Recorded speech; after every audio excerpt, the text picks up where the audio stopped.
Alright, let's go, because you know what I came in to do. I don't get paid for overtime. I'm here to fight.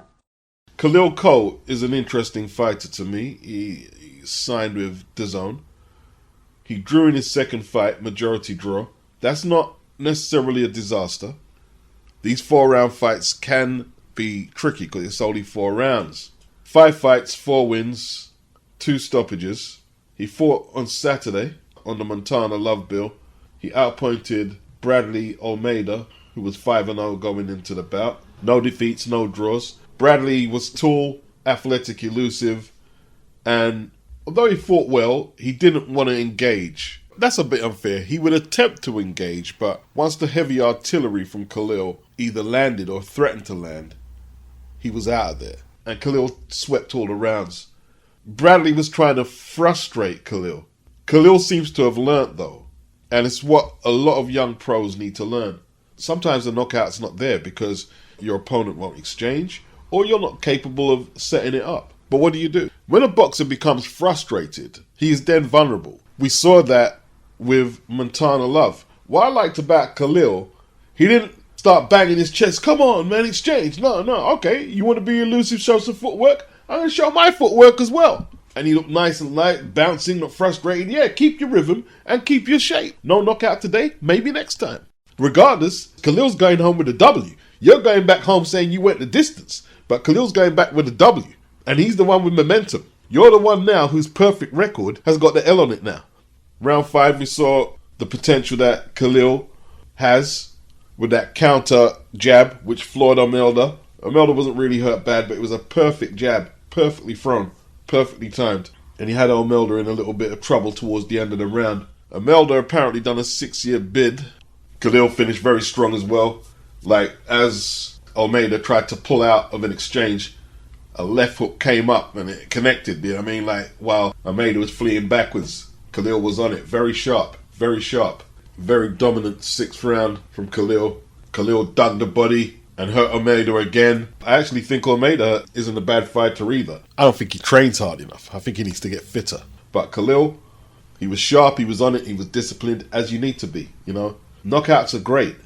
Knockouts are great. But keeping your composure, throwing your shots correctly, defense is just as important as knocking people out, even more so. If KHALIL, you know, we'll see. We'll see how far he can go. We'll see. We'll see. We won't make no rash projections on what he can do right now. I like what I saw. Although someone in the comment section said at 168 he could become a player, suggesting he's too small to compete at light heavy. That's interesting.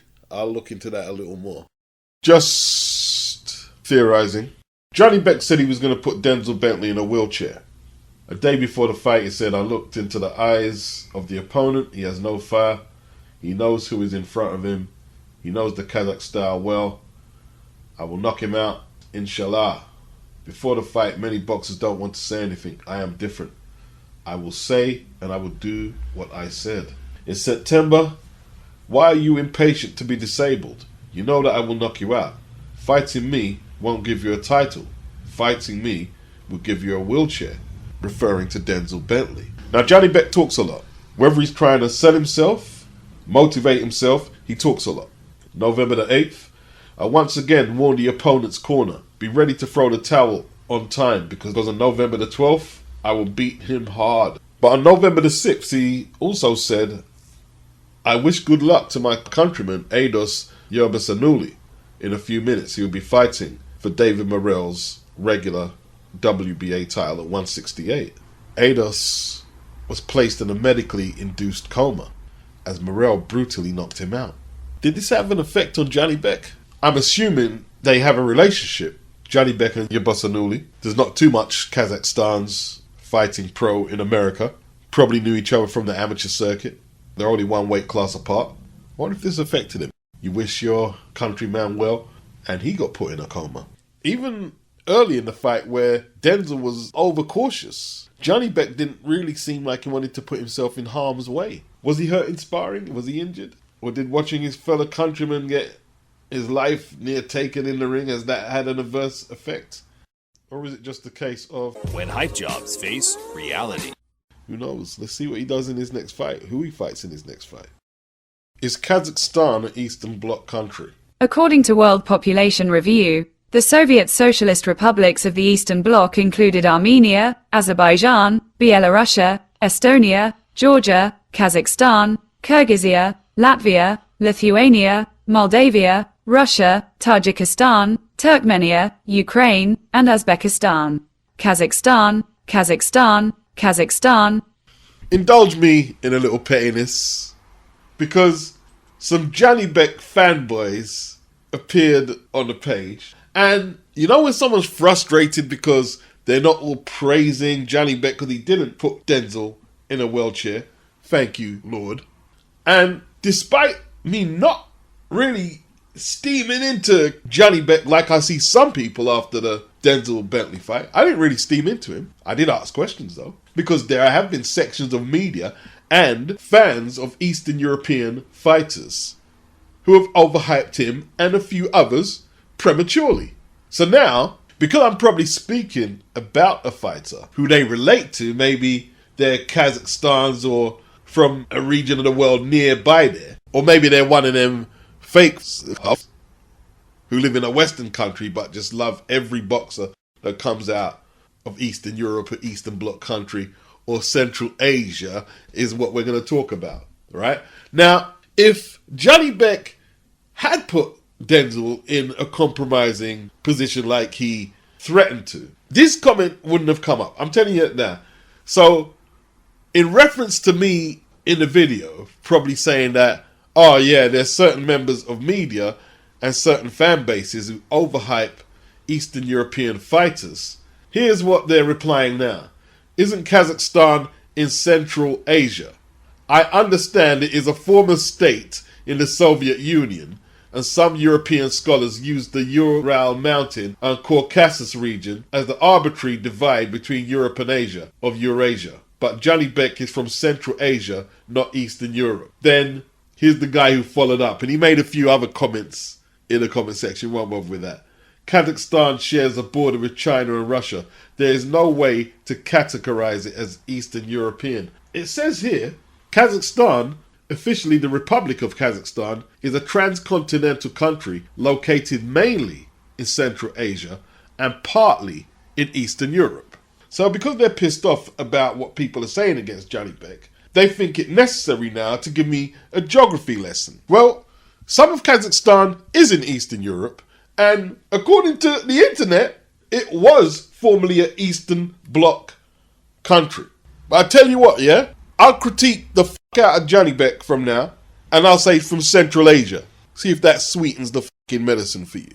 Now, I tell you what, I used to be a massive Triple G fan before most of you motherfuckers were supporting Triple G. Let me tell you that now.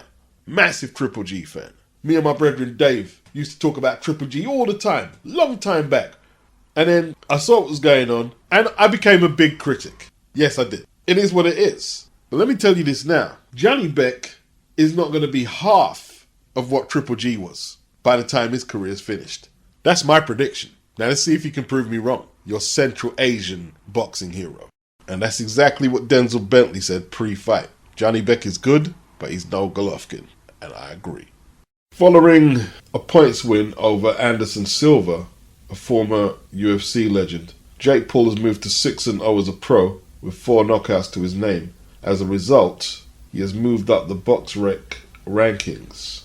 After beating Tyrone Woodley for the second time, in which the 25-year-old recorded a 6-round knockout, Paul was placed at 676 out of 1,050 active cruiserweights. According to the Daily Mirror, however, after beating his first opponent with a boxing record, Paul has made the jump to 216. Although regardless of the fact that the fight went to the judges, it stands out as his biggest win, considering that Silva had previously beaten former WBC middleweight champion Cesar Chavez Jr. Paul is now ranked 29th of 176 active American cruiserweights on the boxing website that many use as an independent scorer. One place above 19-1 Armando Pena, who had beaten former super middleweight champion Caleb Plant in the amateurs. The next move for Paul is a tricky one. Many fans would like to see him fight established boxers, perhaps even those that he is close to in the rankings. However, they are unlikely to draw big pay-per-view numbers. Instead, Paul seems intent on fighting big names such as Nate Diaz and other UFC stars until he can fight a big-name boxer. That was Tom Eaton, Boxing Social. Now, Boxrec is a useful resource for boxing records and fight dates and seeing what boxers are on the bill. But the ranking system has not unjustly been scrutinized on its validity. We saw Frank Warren using that to justify Derek Chisora's title shot against Tyson Fury, although Tyson Fury should be selecting ranked opponents from the WBC's rankings, not Boxrec.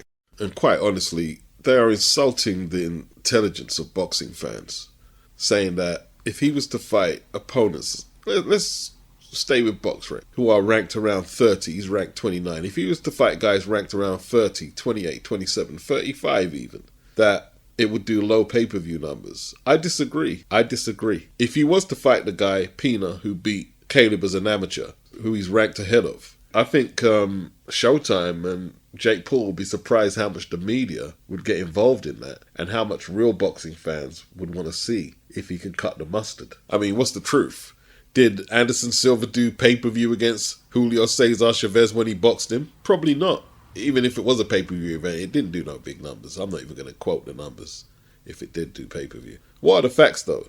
When Jake Paul was on the undercard of Mike Tyson versus Roy Jones, that done 1.6. He then defected to Showtime and done 1.2 against Ben Affleck. I know that's not his name, but that's who you're getting today. That done 1.2. And I think there was a drop-off after that. The novelty wore off. The Anderson Silva fight only done 200,000 buys, despite him being a UFC legend. People want to see something authentic now. You know, if he was just fighting other influencers in exhibitions, the expectation may be a little different. You're ranked now. 30 out of 100 how many American cruiserweights? It's about time you stepped up, surely. Not even to prove that he's got the heart to take on real boxers, but I think if he wants to get any pay-per-view numbers, that's got to be the next phase. Fighting old Brockdown UFC fighters who beat Julio Cesar Chavez Jr. when he was way past it means what? I didn't watch it. I saw the knockdown. The knockdown punch didn't land. It certainly didn't land. And my position isn't that he's ruining boxing, you know. What about the real boxers? That's not my position, you know. I'm just talking from a totally detached position. If he wants to keep the hustle going, old Brockdown UFC fighters or basketball players isn't going to cut it no more. It's not going to do more than 200. Probably go down to 100 next time. You fight Tyron Woodley for the third time. How much pay-per-view is that going to do? Not many. Maybe if he can salvage that Tommy Fury fight, that could do some numbers. I don't know. Because, you know, they've been going at it for so long. That's if Tommy can make the weight. And somebody needs to keep Tommy's dad out of the event. Nobody wants to hear somebody's dad, middle-aged old dad, flabby and sick, talking about his bare knuckle prowess and Mike Tyson. We need to stop with that. It's boring now. You know, the only fight anyone was interested in seeing John Fury in was Mickey Theo. And by all accounts, he didn't want to smoke. Let it go, John. So, what's Jake Paul's next move? Well, he was talking about wanting a contract from Frank Warren to fight Tommy in London. I think he understands he can't sell that fight out there in America. I don't think Showtime are likely to go for it. So now he's trying to get Frank Warren to foot the bill. We'll see. He's gave Frank a deadline. I have a feeling that Frank would prefer Showtime to foot the bill, and he gambles on sending Tommy over there. And if Tommy can get a win, Tommy comes back as this big celebrity boxing superstar. But let's see if Frank will foot the bill and take the gamble himself. Lawrence Okolie was doing some commentary on the DAZN card, which featured Mayweather and Deji. Haven't heard much from Lawrence in a little while. And there's also this article on Boxing Social that is titled Lawrence Okolie Takes Aim at the Narcissists Who Run Boxing. Boxing Social have a picture of Eddie Hearn next to Lawrence Okolie. You know, they're smart enough not to say Okolie takes dig at Eddie Hearn, who he's obviously going at. So Okolie tried to unify straps with Maurice Bradis. That didn't work out. He was more interested in calling out Jake Paul and making some whack-ass rap song about it. He lost his IBF and ring belts to Jai Upatia from Australia, Jai got his jaw broken 2 places. He won't be fighting for a little while. And there was no unification with Junior Makabu being spoke about. He's not on terms with Eddie. 1 fight left on his contract. And something's happened in their relationship. And it says here he wants to move up to heavyweight and start his heavyweight campaign as soon as possible. He's only fought once this year against the Polish challenger. He said this year in particular has taken its toll. And he's airing out some grievances here with certain unnamed people in the sport. He said, I can't lie, this year was turning him off boxing. Dirty, lying, narcissists, individuals who run the sport. He says how he feels right now reminds him of that selfish outlook. He said, our fights mean so much more to so many people than ourselves. A fan responded to this Lawrence Okolie tweet telling him that Matchroom, who the fan assumed Okolie was taking shots at, he said Matchroom had stuck by him through the Boarfests like Chamberlain, which was a Boarfest, and Matty Askin, and now all Lawrence does is moan about them instead of box. And the guy saying, just hurry up and unify. Lawrence responded and said, I've seen hundreds of fighters come and go, lose, pushed to the back or out. When it's time for him to speak, he will speak. And he said, I'm sure you will have a different outlook. So he's not done yet. I think it's something that Eddie needs to resolve though, either let him walk or get him this last fight and wash your hands of the situation. Hopefully a journalist will ask Eddie what's going on with that situation, and we'll hear what Hearn has to say. Early this year, Lawrence Okolie called Eddie a slave master, or to more accurately quote what he said, a plantation owner. Joe Gallagher's popped up recently and said that Matchroom were giving Terry Harper all the attention over Natasha Jonas. When they fought on Matchroom, it was a close fight. Terry Harper was coming off 2 world title victories, one over Vivian Oberknife, who knocked Natasha out, and she beat Eva Wallström. That's good competition. Against Eva Wallström, Terry sold 1,000 tickets. Steffi Bull just said it. Now, Joe Gallagher is saying Ben Shalom has made the investment and Tasha's reaping the rewards. Well, that's great. She headlined Saturday. That's great. But when she was on Matchroom, when Matchroom was on Sky, there was Katie Taylor there. There was Terry Harper, who apparently has a great background story that people are interested in, and she can sell tickets. 1,000 tickets for a woman boxer is pretty good. Katie Taylor, she holds her own in sales. When she was on Matchroom, them 2 were there. There was Savannah Marshall, Shannon Courtney. I'm not sure if Chantel Cameron had joined yet. But there was a lot of women there. There was a lot of women. And there was a hierarchy of order. I mean, should Terry Harper come out and say, you're prioritizing Katie Taylor over her? Joe even said it was racism. October 2020. All them girls that I fought are all out again. I think Sharon Courtney's fighting again and she got beat. But they're all fighting. Yet, why are you doing that to Natasha Jonas? Why? What's that girl done? It's on the border of racism. That was during lockdown. And Joe's claiming Natasha wouldn't dance to their tune and take whatever they wanted to pay her on a card that was predominantly women, with Katie Taylor taking on Maria Gutierrez, Terry Harper versus Thanders, Rachel Ball versus Jorgelina Gowani. But Joe doesn't know what Rachel Ball's circumstances were for taking the fight. Maybe she just took what was offered. Terry Harper and Katie Taylor, perhaps they just sell more tickets. If Terry Harper is selling 1,000 and you're not selling none, probably going to get bigger checks. And you're not going to get the same person as Katie Taylor headlining the show, undisputed. And yeah, Sky have broke the bank to sign up Olympic medalists. They broke the bank. They broke the bank to get back in the women's game. And because there are less women there at Sky, they've been able to give Natasha Jonas more attention. Of course. It's racism, it's rigged against Northerners, Liverpudlians, Mancunians, and Glaswegians, talking about how Sky used to have cards everywhere around the country, and that is true. That is true. But what else is the truth? Since Carl Froch did 80,000 at Wembley, and Carl Froch is from Nottingham, he's not from London.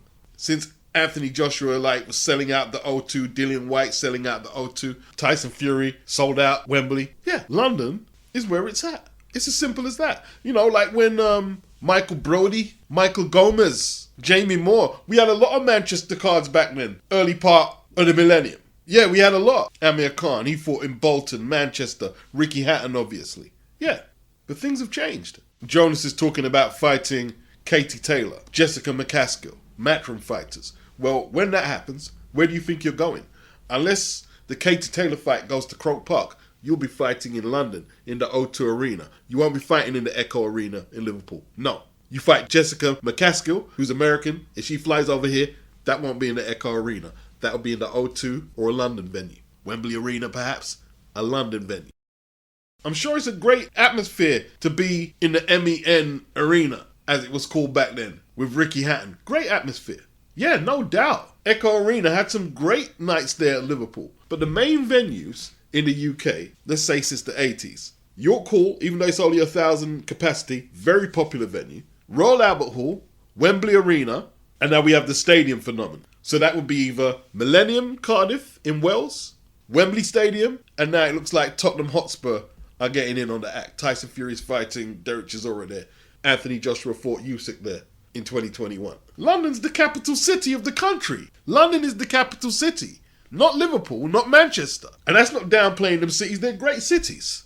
I mean, look at the headline. Katie Taylor at the Echo Arena. You can't make demands. Tasha's not a young girl no more. She's got a couple of fights left, yeah? She wants the big fights. The big fights are at MATCHROOM. McCaskill, Katie Taylor. You can't be making big demands like that. You don't even have a good relationship with Eddie, and look how aggressive you're being. If Tasha wants them fights, she needs to get Joe out of negotiation and let Joe do what he does in the gym, or it's not going to happen. Let Ben Shalom, Alan Smith, or whatever the other party required, let them do it. Don't let Joe do it. Joe's going to screw it up. Trust me.